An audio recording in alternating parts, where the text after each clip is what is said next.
सुप्रभात प्यारे बच्चों, गुरवाणी संस्कृत क्लासेस में आपका हार्दिक स्वागत है। आज हम रुचिरा भाग 1 के पाठ 12 दसमः तवम असि 10 में तुम हो इसके अभ्यास को करेंगे।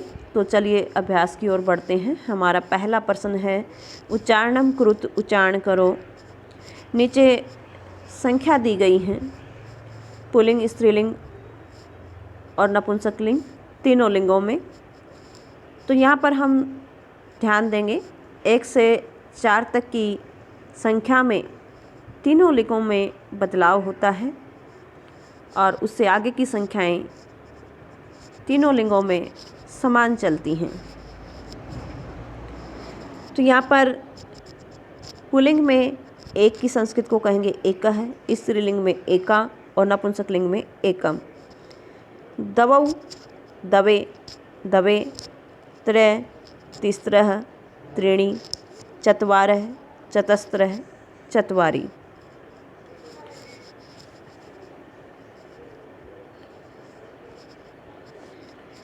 अब यहाँ पर ये संख्याएं 4 से आगे तीनों लिंगों में समान चलेंगी।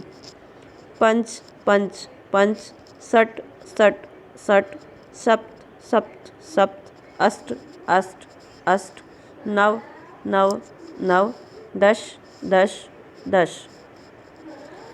हमारा अगला प्रश्न है प्रश्नानाम उत्तराणि लिखत, प्रश्नों के उत्तर लिखो। कति बालका स्नानाय अगच्छन्, कितने बालक स्नान के लिए गए? 10 बालकाः, 10 बालक। ते स्नानाय कुत्र अगच्छन्, वे स्नान के लिए कहाँ गए? नदीम, नदी पर।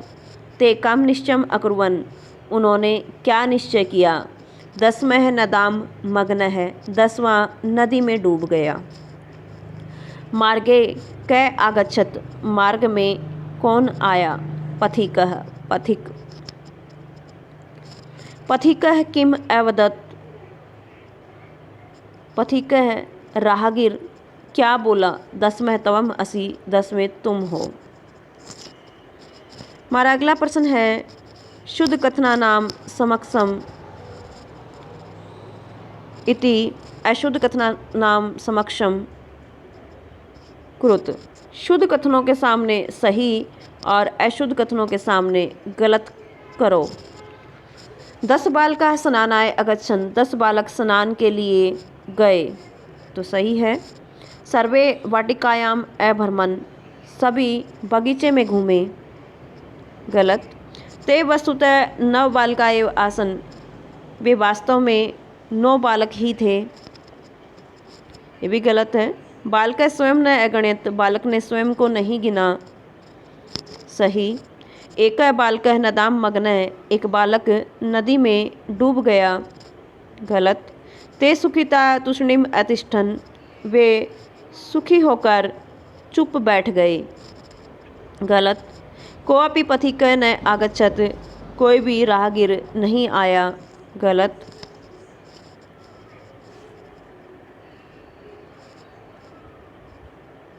नायकः अवदत्, नायक बोला 10मः तवम असि इति, 10 में तुम हो। तो यह बात पथिक यात्री राहगीर ने कही थी, नायक ने नहीं कही थी, तो ये भी रॉन्ग। ते सर्वे पृष्ठा भूत्वा गृहम् अगच्छन्, वे सब प्रसन्न होकर घर गए, सही। हमारा अगला प्रश्न है मंजूषात् शब्दान् चित्वा रिक्तस्थानानि पूरयत्, पेटिका से शब्दों को चुनकर रिक्त स्थान की पूर्ति करो।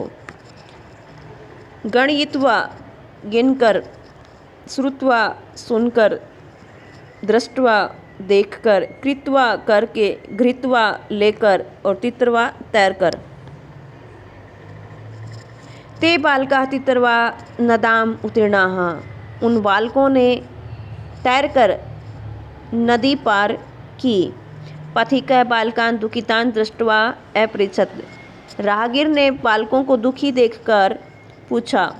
पुस्तकानि धृत्वा विद्यालयं गच्छ, पुस्तकें लेकर विद्यालय जाओ। पथिकस्य वचनं श्रुत्वा सर्वे प्रमुदिता गृहम् अगच्छन्, राहगीर के वचन सुनकर सभी प्रसन्न होकर घर गए। पथिकः बालकान् गणयित्वा अकथयत् 10मः तवम असि, राहगीर ने बालकों को गिनकर कहा, 10वें तुम हो। मोहन कार्यम कृत्वा गृहं गच्छति। मोहन कार्य करके घर जाता है। हमारा अगला और अंतिम प्रश्न है, चित्राणि दृष्ट्वा संख्याम लिखत। चित्रों को देखकर संख्या लिखो। तो यहाँ पर चित्र में 8 गेंदें दी गई हैं, तो इसको हम लिखेंगे संस्कृत में अष्ट। अष्ट कंदुकानी, 8 गेंद। तिस्रः चटका। यहाँ पर जो चटका है वो स्त्रीलिंग का शब्द है और स्त्रीलिंग में 3 की संस्कृत होगी तिस्रः, 3 चिड़ियाँ। तिस्रः चटका, 3 चिड़ियाँ। यहाँ पर चित्र में एक पुस्तक दी गई है और ये नपुंसकलिंग का शब्द है और नपुंसकलिंग में एक की संस्कृत को हम कहेंगे एकम। तो एकम पुस्तकम, एक पुस्तक। मोर यहाँ पुल्लिंग के शब्द हैं, 2 मोर हैं चित्र के अंदर, तो हम कहेंगे दवऊ मयूरऊ, 2 मोर।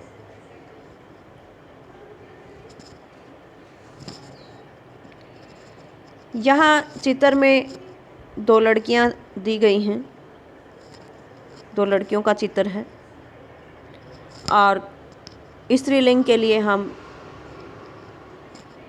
2 को कहेंगे दवे। तो दवे बालिके, 2 बालिकाएं। षट् तालाः, 6 ताले। पंच कपोताः, 5 कबूतर। 10 पत्राणि, 10 पत्ते। यहाँ हमने पाठ 12 के अभ्यास को कंप्लीट कर लिया है।